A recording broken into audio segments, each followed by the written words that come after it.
Now I've introduced you to esports, what esports is. I can go more into the possibilities of esports. What can you do with this? What are all the moving parts behind esports?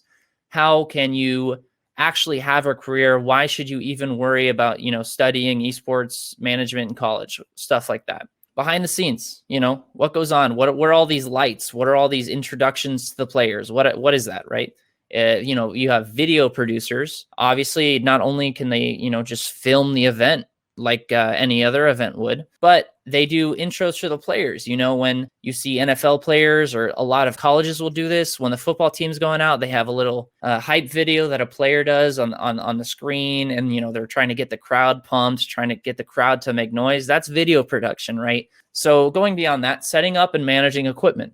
This is something that I enjoy personally a lot, because I've started building PCs, managing the software on PCs, getting the game set up on them. And this requires not only a lot of money, but a lot of time. Think about if you did a major or minor in computer science or electrical engineering in conjunction with esports management. They need hardware experts on staff there in case one of the computers or consoles breaks in the middle of the event. So setting up equipment further, more in depth, would just be like any other production, right? You have cameras, you have lights, you have fancy screens, marketing and casting. This is what makes esports so different, not so different, but more different than other sports out there. Casting in esports is probably the most crucial role to reaching a broader audience. Casting, marketing, and all goes hand in hand. Being a caster takes a lot of work. Being able to talk on the fly and be comfortable with what you're saying, knowing all the players, knowing what's happening in the game, being able to describe the game to people who don't know what's going on, takes a lot of work. And getting sponsorship to fund these events goes along with marketing as well, right?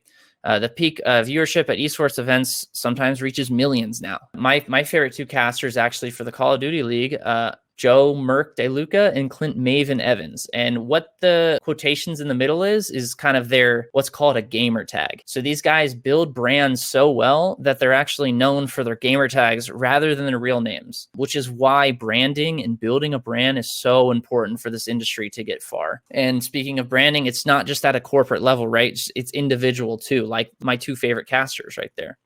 So not only does the league itself have to market and brand itself, but the individuals within the market can help that brand really explode based off what they do. And a bigger brand equals more opportunities at the individual level, right?